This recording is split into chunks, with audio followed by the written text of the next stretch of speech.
Welcome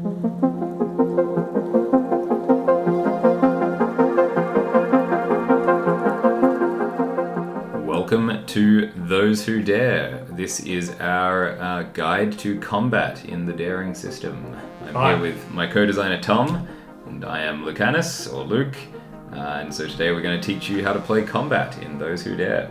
So we've set up a little bit of a scenario here, and we're going to run through a few things. First of all, we're just going to mention that a lot of this is, of course, still playtest material, so a lot of this is subject to change, and we've mentioned before deck building in our game and had a lot of questions about it, so we're going to run over exactly how that works. So the decks are used entirely during combat or action play in general, and so to start with, we've got a series of common abilities that every character has no matter what. These are attacking, moving, social activities, interacting, which is using items or interacting with something in the environment, like a lever or a door or a switch. Staunching is preventing someone from immediate death from physical injury, and evasion is to spend your turn focusing on preventing harm to yourself. So those are the common abilities. And now the way that Those Who Dare works is that when you build your character and as you gain experience in your major skills, you'll unlock perks. As you'll see on the screen, the perk trees, such as this firearm tree, are divided into root abilities and then general perks, and there's also capstone abilities. And a lot of root abilities either replace or add to this action deck, and most of them are replacements. So for example, on the firearm tree here, the run and gun ability replaces your attack, and instead it allows you to move and attack with the single action. Yeah, so your characters have a lot of versatility in what they can do, and every character's deck is going to look very different. That's right. So you'll start with something quite similar, but even once you finish character creation, you'll have some critical differences between the cards available to your character and the other characters around the table. So once you get into a situation like combat, which we're just going to demonstrate, the steps are pretty simple, and we'll run through a full count combat here today, but before that, just so you understand how this all works, Tom and I will each, at the beginning of a round of combat, secretly select one of our action cards. So at this time, all players are choosing their actions at the same time. You're not waiting for the other players to choose actions, unless of course somebody has analysis paralysis. But say I secretly select an attack action, I would take this and I would place it somewhere on the action chart here. So I might go, I'm going to be hasty. So we have 4 different speeds of actions depending on how quickly you're trying to achieve something. So that goes from careful to normal, reckless, and hasty. And each of them gives you a penalty or a bonus based on the type of action. So a hasty attack will reduce your dice pool by 1, while careful will increase it by 1, and normal will have no effect. That's right. And so once everyone has selected an action, so for example, say Tom picked this one, once all the actions have been selected, then you would simultaneously reveal everyone's chosen action and run through them. So in this case, my character would be going first because I'm acting hastily, and it will be harder for me to achieve my goals, while Tom is going to evade normally. And that's how the basics of the action economy work in Those Who Dare, and now we'll jump into a full combat.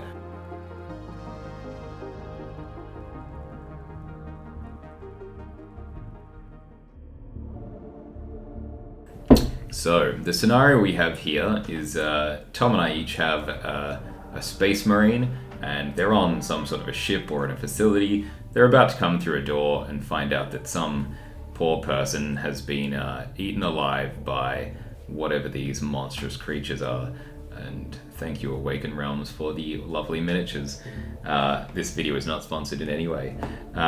So for this one, Tom and I are each controlling a marine. I've got this Sergeant Green right here. And I have Corporal Hawk. Excellent. And since we are just the two of us, we're just each gonna also play as one of the groups of monsters. So I'll be playing with this one here, and Tom will be controlling these two here. Now, with enemies, your GM can choose to control each of them separately if they want, but most of the time it's easier to control enemies by groups, like a lot of you will have seen in other tabletop role-playing games. So this guy is a little bit different from these two, so he has their own deck. Well, these two are identical, so Tom's going to control both of them with the single action deck, and if for some reason there was a need to have them act specifically differently from the other, Tom could just select multiple cards for that. We've come through the door, we've seen our poor fallen companion, and we are now in an action scene. So that means that the first thing everyone does is select action cards in secret. Once they've all been selected and locked in, then we're going to reveal them section by section and find out what's happening. So we have no hasty or reckless actions, but we have a couple of normal actions. So now when multiple cards have been placed into the same speed, they occur simultaneously, and occasionally that can mean that there's a few things to track for that section, but most of the time you can just work it out based on running through them one by one. So in this case, these actions don't conflict with each other in any way. The first two aliens are going to both move towards engagement range with each of our protagonists, and then at the same time, Corporal Hawk is going to scream out in surprise and try to alarm anyone around him about what he's seeing. Mm-hmm. Fantastic. A smart move. If only we weren't stationed alone on this base. But that's that first section, so now we'll move on to careful. Now, those with careful actions get a +1 modifier to their dice roll. So my character had also selected to move, intending to try and close the distance towards them, and this last alien is going to attack. Now, we'll run through the alien's attack first. Now, this guy is able to spit some kind of corrosive solution at the two of us, and so the way that this works is NPCs have their own stat blocks, which we'll discuss more later, and NPCs can also have special action types that regular player characters don't get access to. It all depends on the kind of enemy that, or the kind of creature that it is. So we're going to resolve these two, this move and this attack. So it doesn't matter which one we do first, but for this one we'll resolve the alien's attack first. Normally this alien would get 5 danger dice to roll, but because they're acting carefully they get a bonus dice, bringing it up to the maximum dice pool of 6. So their spit is going to do a small area of effect damage. So first we'll resolve it against Tom's Corporal Hawk. Alright, so here we go. Alright, so we have 2 5s. Now typically we are looking for 6s as successes, but you can also combine 2 5s into a 6. Well, my character has what's called Dodge, which is a resource that every character has, which allows them to reduce the dice pool of attackers to avoid hits. So in this case, I have 6 Dodge points, and every point allows me to lower the dice by 1. And so with 2 of my 6 Dodge points for this round, I'm able to negate the attack. We can imagine the acid flies towards me and I duck my head down and it hits the back wall. Excellent. So there's 2 main ways of mitigating damage, as Tom has described. One of them is dodge, which is a trait that every character has, although your equipment might reduce your dodge, and it can reduce it down to 0. And dodge, allows you to what's called break dice, which means that things that would have been hits can be turned into misses. But the important thing with that is that if Corporal Hawk was continued to be attacked by, say, all 3 of these in one round, it's hard to dodge multiple attackers, so you can be easily overwhelmed. Yeah, the dodge pool only lasts for that round, so I have 6 points to spend per round, then it will reset on the next round. So if they all attack me at once, I'm in a bad way, but if it's each turn one by one, it's not so bad. And the other way to reduce or mitigate damage is through armor. So we each do have armor that is going to protect us from up to level 3 malices, and malices are how damage is dealt in Those Who Dare, but we'll get into that a little bit more later. Tom has successfully negated the damage from that one, but we'll also need to check the damage against my character. So let's take a look. This time we have a single 5. Now, normally a single 5 would not be a success, but in combat, a single 5 can still be what's called a glancing blow.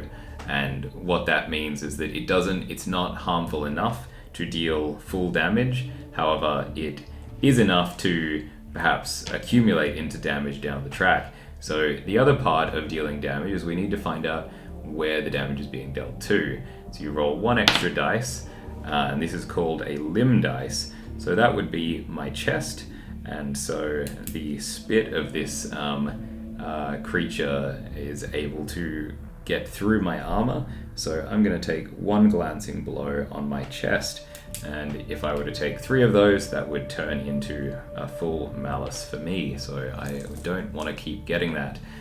And that is the alien's attack resolved. And if, for example, my character had been killed by that attack, I would still get to resolve the rest of my action. So because they occur simultaneously, if an attack were to kill you completely at the same speed, then you'll still get to resolve your action. But if, for example, one of the aliens had acted at a normal speed while I was taking my action at a careful speed, and they had incapacitated or killed my character before we got to my speed, I would have lost my entire action.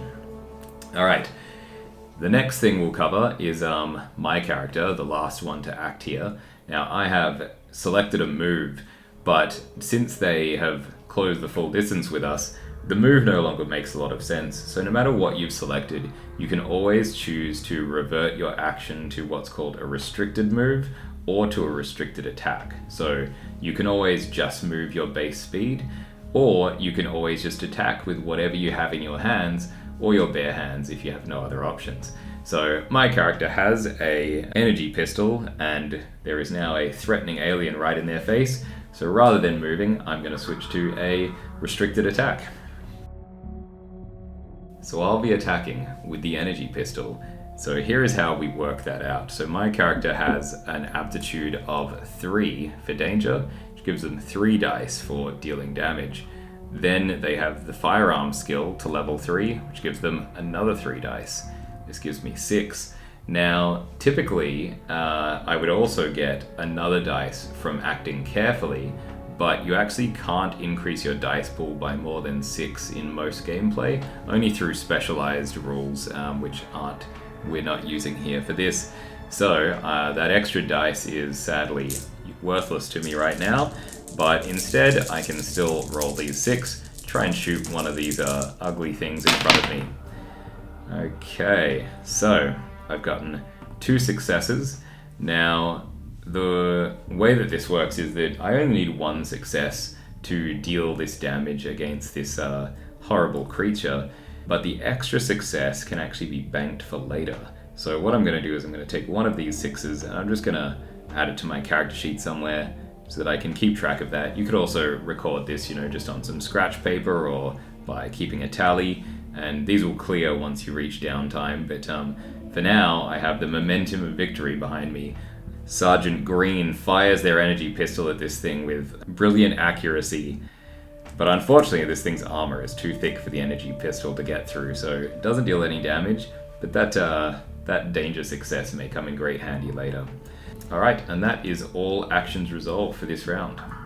Alright, so once all actions are selected, place them in wherever the characters think is best. Now that round 2 has started, we'll resolve the actions starting with Reckless. So we've got a move by Sergeant Green and an attack by Corporal Hawk. So let's start with the move.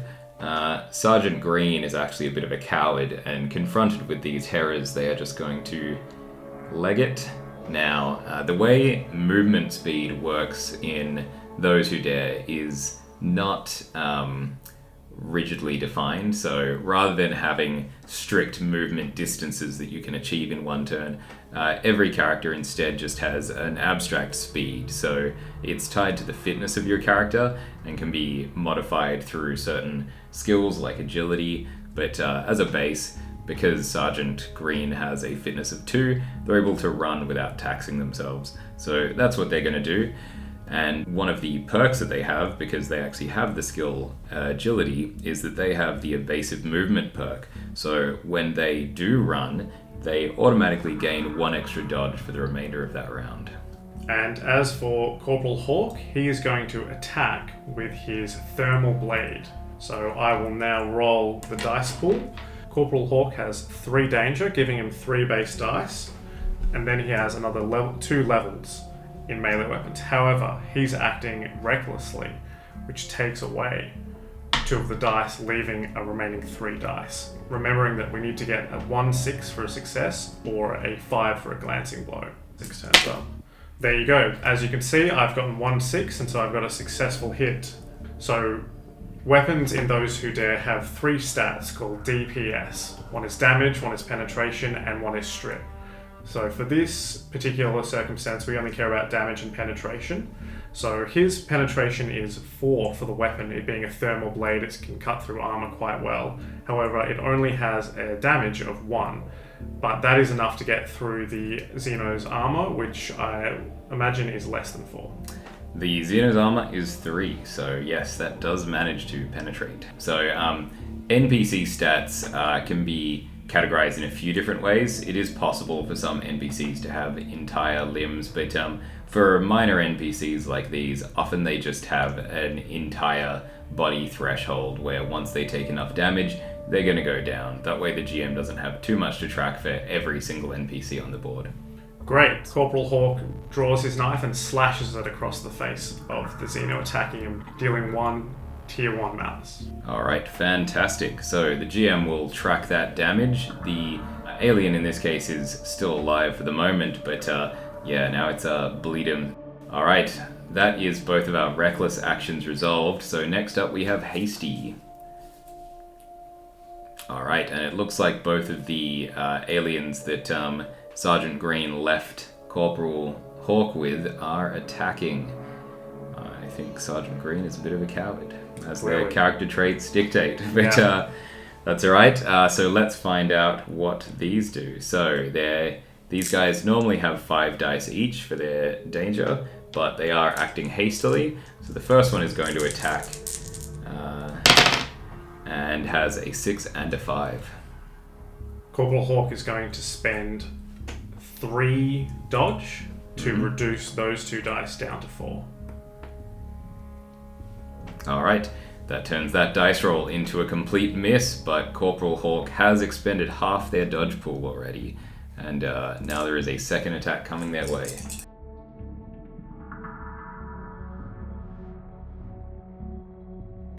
Alright, so this attack is a whopper. So the alien has gotten 2 6s and a 5. Looks like Corporal Hawk is not going to be able to dodge this attack. No, but you could still mitigate this damage all the way down to a glancing blow. Which is what I'm going to do. So I'm going to at least spend 2 dodge to reduce it down to a 5. Correct. So in this case, the alien will use its partial successes, the 5s, to create a 6. And that is going to mean that their attack gets through. So Corporal Hawk does have some pretty nice armor on with some marine armor, but we're going to need to check which part of the Corporal's body this hits, and this is to the head. So this is going to be against Corporal Hawk's head, and these aliens deal 2 damage, but they have 4 armor penetration. So this is going to break straight through Corporal Hawk's helmet and deal a level 2 malice to the Corporal's head, which Tom will mark down on his sheet. We're not going to get fully into exactly how malices work today, as there will be another video on that later, but the important thing to remember is that you can go up to a level 3 malice on each body part, but if you would ever take a level 4 malice, your character will end, or if you would take 4 total malices to your body, your character will also end. Alright, so we only have one last action in this round, which is the spitting alien, which is going to attack as well. Now, this spitting alien is going to decide to spit at Sergeant Green again. I guess they're not a fan of cowards, and they're only acting normally this time, so they get 5 dice instead of the bonus 6. Alright, so the spitting alien has fired its disgusting spit at Sergeant Green, Now, Sergeant Green normally only has 1 point of dodge and couldn't get around this, but thanks to their evasive movement, they actually had a bonus point of dodge for this round, so they're able to break both of these down to 5s, which is still going to result in a hit. But there's one other thing that Sergeant Green can do, which is that at any time a character can also stress themselves out to gain more dodge. So characters always have a base of 6 stress that they can take before they stress out, which is a malice of its own and should be avoided where possible, but sometimes you just don't have a choice. So Sergeant Green is going to spend 2 of their stress, and they can recover that during downtime or through some specialized abilities to gain +2 dodge and bring that all the way down to nothing. So they have not taken any physical damage from that, but they have definitely pushed themselves and their resources are less than what they were. The stress will have to be dealt with later on, and it's quite easy to spend a lot of stress in one encounter, which would then take a long time to deal with. And random events can also suddenly trigger more stress. So if you've brought your character close to their stress limit and then something terrible happens, that could also push you over the edge outside of your control. Yeah, so it would be quite feasible for a GM to have imposed 1 stress on both of our characters at the start of action phase. But since our characters are hardened Marines, we can expect that maybe they're used to this kind of thing happening, and so they're not going to take that penalty. Next round, we'll collect up the cards. Alrighty, all the actions have been selected. So again, we're just going to start with reckless actions, revealing them all together. So the first aliens are attacking, and we also have evasion. Fantastic. Alright, so these are going to resolve at the exact same time, but in this case, even though they resolve at the exact same time, Corporal Hawk is going to get the benefit of the evade at the same time this attack comes in. Yeah, so the evade action increases your dodge point pool, which is a passive action you can take to, if you need to dodge more efficiently. Yeah, you can spend your entire time focusing on preventing damage to yourself, and that's going to give Corporal Hawk +2 dodge, bringing you all the way up to 8 for the round, which is nice when lots of things are attacking you. So Corporal Hawk has 8 dodge, and now we'll go ahead and resolve the attacks by these monsters. So by default, this alien will have 5 dice. However, because of it being reckless, they're losing 2 for a base pool of 3. There we go. So we have 1 partial hit, which I will easily dodge for only 1 point, and the rest are a miss. Fantastic. And then we have a second alien. So its pool will be the same, starting at 5 and then reduced down to 3. And looks like that dodge is coming in handy, so I'll spend another 2 points to reduce it down again. Excellent. So I've now spent 3 dodge points, but I still have 5 left. Fantastic. Alright, and that is the first onslaught done for this round. So next, there's no hasty action, so we'll move straight across to normal. Okay, and so we have a couple of different choices here. So we have Sergeant Green is interacting, and the spitting alien has decided to move this round. So these two don't really interact with each other at all, so we can resolve them in any order. There's no particular need to do one in front of the other. So we will start with the movement.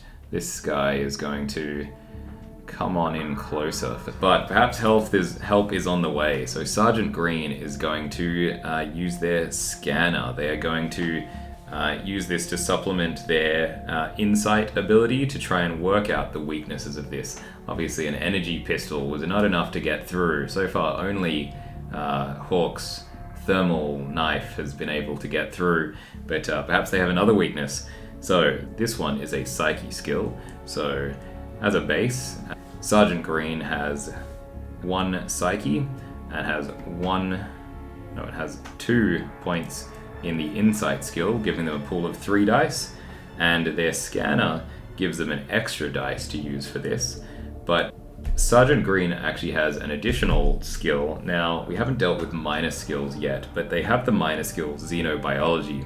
Now, the way minor skills work is it's up to the player to justify when their minor skills could support their major skills. In this case, trying to work out the weaknesses of the alien life forms is right up the alley of xenobiology. So, with a level 3 minor skill in xenobiology, that actually gives Sergeant Green what's called a locked 6. So, it's part of their dice pool, but they don't even have to roll it. It starts out already on a 6. Then they'll roll the remainder of the dice as normal, hoping for perhaps additional 6s that they can bank for later, or if they have a signature ability, there are some things that can be activated with surplus 6s. But in this case, they don't have any, so that locked 6 has come in great handy because that has guaranteed their success. So, with the size up ability, normally you would actually add an additional card into your deck for that, but as mentioned, we're running with playtest material. We haven't created unique cards for every ability yet, but the size up ability allows them to examine a target to try and work out some of its weaknesses or resistances, and in addition, their size up ability has been further enhanced to give them modifiers to where they hit those enemies, and it also gives them +1 dodge for the round against attacks from those enemies. In this case, examining these targets has revealed to Sergeant Green that these enemies are actually susceptible to fire and heat. So a weakness has been discovered. Great. I think we're in need of it. Absolutely. Alright, so that is the end of round 3. So all actions have been selected, so now we'll pop those into their speeds. And the first one we have is 1 reckless action by Sergeant Green, which is an attack. So Sergeant Green has worked out the weakness of these guys and happens to actually have a set of incendiary grenades on them. The only problem is that Corporal Hawk is also right in the midst of them. What are you trying to do to me? Well, there are other options here. So Sergeant Green is still going to use their attack, but whenever you're taking any of your actions, you also have the option to perform a free action in addition to your main action. So Sergeant Green is going to throw one of their incendiary grenades, but they're also going to use a free action, and there's no cards for free actions, it's just something you can decide on the fly in addition to your standard action when it's resolving. So one of those free actions is that you can call out a short sentence or statement. So Sergeant Green is going to yell out, "Fire in the hole!" as they pull the pin and lob one of their incendiary grenades towards these aliens. Now, they're doing this recklessly, and they actually have no special skill in thrown weapons, which means that their 3 danger minus 2 for reckless gives them only 1 dice. Now, that doesn't give me much of a shot of actually landing this anywhere near them, but this is the perfect time to spend that banked success from the first round. A guaranteed hit. Exactly, so that gives me the 6 I need, so the grenade lands right in amongst all of them. A grenade will take the remainder of the round for its timer though. It's important to note that because of the way distance works in Those Who Dare, you're not able to game the AoE area of the grenade and take 1 step out. You're going to need to be outside of what we call a reasonable range for this weapon. That's right, so that is Sergeant Green's turn, and then we're going to move on to the hasty action of Corporal Hawk. So Corporal Hawk had planned to attack. However, we have a system called restricted actions where at any point you can decide to drop your actions and take a restricted action instead. So in this case, I'm going to replace my attack with a move. So my character is going to make a dash for it, and unlike the Sergeant, Corporal Hawk is able to move at a dash instead of just a run, and so is able to move outside of this engagement range. Perfect, that's safe behind some cover. Okay, so that is the reckless and hasty actions complete, and we don't have any normal actions, so the careful action is when the other 2 will resolve, but in addition, that is when the explosives will go off. Now, this is going to be a perfect example of simultaneous resolution. So, with the all of our enemies choosing the attack, they were obviously planning on finishing off Corporal Hawk, but the explosion goes off at the same time as their moves or their actions are resolved. So these 2 close-up aliens, they could switch their action to a move, but they're still going to take the full damage of the grenade. So even switching to a restricted action isn't going to save them. With the spitting alien, however, they can still attack and deal damage at the same time that the explosion is going to resolve. So to start with, they're all going to take the AoE damage, which is enough to kill all of them. They're all vulnerable to fire damage, and none of them will survive. But the Spitter is going to get one last attack off. So they are acting carefully, which is going to give them a full 6 dice pool, and they're going to make one last spit at Sergeant Green. Last act of vengeance. And here we have 2 6s. So Sergeant Green is going to use their single point of dodge to reduce one of those to a 5. And there is one other way to gain a last bit of dodge without stressing yourself out, and it's called drop. So it's something that you can only do once in a round, and it gives you 1 dodge in exchange for knocking yourself prone. So you can always fall to the floor to try and squeeze a little bit more dodge out. This would of course normally make yourself vulnerable to other attackers who could then pounce on you. It could put you in a bad spot before your next turn, and it would cost you your move action to get back up. But since these 3 aliens are about to be blown to hell, this is the perfect time to drop. Yeah, drop and roll. Alright, and that is all the enemies defeated, so our Marines have succeeded today.